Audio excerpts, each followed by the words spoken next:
Hi guys, so welcome back to the crash course on environment and ecology. This is part 3.6 where we'll take up the mangroves and discuss about them in detail, and it'll be presented to you by me, Shreya Sharma.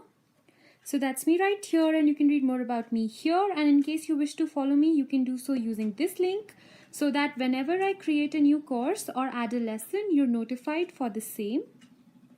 So moving on, let us discuss about mangroves. So what are mangroves? First, let us just look into that. So a mangrove is a shrub or a small tree that grows in coastal, saline or brackish water. The term is also used for tropical coastal vegetation consisting of such species, right? Now the mangroves occur worldwide in the tropics and subtropics, so mainly between the latitudes of 25° north and south. So the total mangrove forest area of the world as in 2000 was like 1,37,800 square kilometers, spanning almost 118 countries. So this is a huge expanse. Now mangroves are salt tolerant trees and also are called halophytes. Now this is very important, do remember the term, and are adapted to life in harsh coastal conditions. They contain a complex salt filtration system. Now they really need it because otherwise they won't be able to grow pretty well, because the salinity is so high that it'll be toxic to them. And they even have a complex root system which is known as pneumatophores to cope with the salt water immersion and wave action. We'll take up the pneumatophores in the the slides to come. Now they are adapted to the low oxygen conditions of the waterlogged mud. So you're understanding a lot of water inundation is there and they're growing there. So the plants have to tolerate the salinity, the waterlogging, the scarcity of oxygen. So they have to adapt pretty well to be growing in here.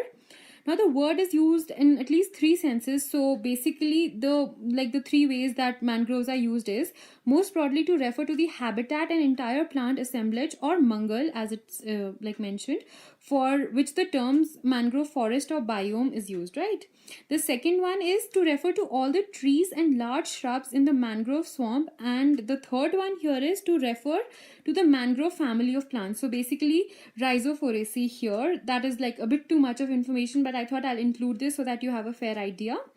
And now the important thing here is that the mangrove biome, or also known as mangal, is a distinct saline woodland or shrubland habitat characterized by depositional coastal environments where fine sediments collect in areas protected from high energy wave action. So this is important. A lot of sediment accumulation also takes place here. So this is what basically a mangrove is. So this is how it grows, like a lot of water inundation, and then a lot of sediments are there, and see the roots are growing below the water. So this is the main problem here. The roots have to cope up with a lot of salinity because the water is saline, and then a lot of oxygen deficiencies there because see it is inside the water and it is all waterlogged. So if it would have been in a dry soil somewhere, there would have been more diffusion, and hence the soil would have had a better amount of oxygen, which is not the case here. So we look into the characteristics of mangroves. So they are basically evergreen land plants growing on sheltered shores, typically on tidal flats, deltas, estuaries and bays. So basically all the regions which are basically wetlands here, right? We just read about wetlands in the previous lesson. So this is where they grow.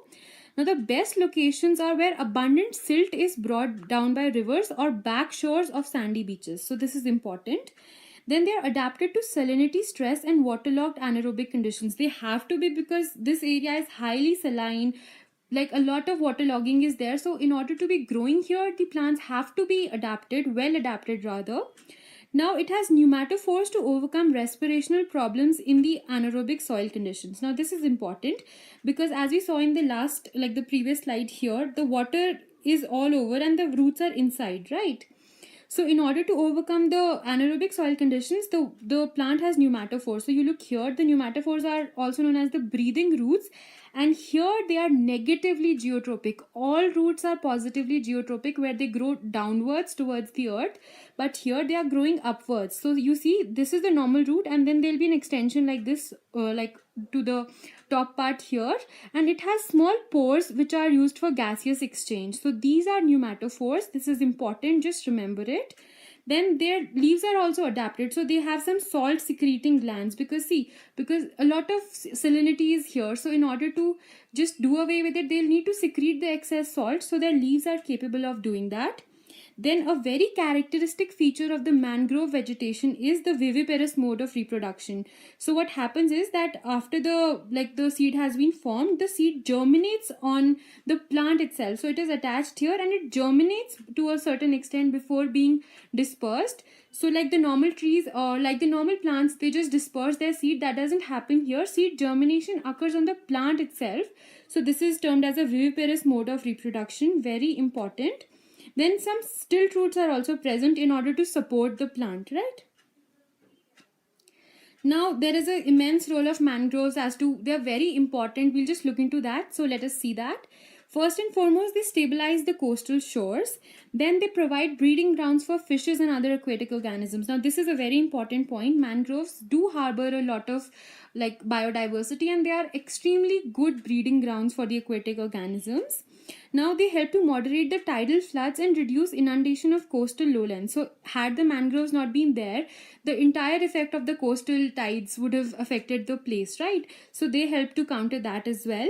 They prevent coastal soil erosion. Then they protect coastal lands from tsunamis, hurricanes and floods. Why? Because it breaks the intensity of this tsunamis, hurricanes and floods before it reaches the mainland area. Because see, if mangroves will be present there, it will obviously have a certain impact on the incoming hurricane or a flood, so it will break it down and hence reduce the intensity, right? It enhances nutrient recycling of nutrients, the natural recycling of nutrients, sorry. And then it supports a wide variety of organisms. They are very diverse. They support a huge variety of organisms. And apart from that, it also provides food, medicinal plants and certain wood products, so that is important. Now there is a huge threat to mangroves, obviously, firstly because of habitat destruction, because the same problem with the wetlands here, that this land is being cleared and reclaimed, so in order to develop it into certain good places or agricultural lands. So as a result of which the wetlands or the mangroves here are being like exploited and destructed. Apart from that, in order to procure fuel wood and fodder, a lot of exploitation is being done. Then excessive aquaculture and shrimp farming is also not good for the mangroves, so that also like kind of deters it. Apart from this, like I think in the last Sunday newspaper there was an article on the Kharai camel. So you must have read that the Kharai camel also feeds on the mangrove vegetation. So that's important. That was a question on the Kharai camel, that is the swimming camels, was there in the last year prelims. So just take a note of that. Now this is I've provided it from my own notes. So this represents the mangroves in India. So all the places which have mangroves in India. So I've marked it along and I've mentioned the states. So this is important. Just have a look and learn it for the exam. So this was it for this lesson. Thank you for watching, guys. Do rate, review and recommend.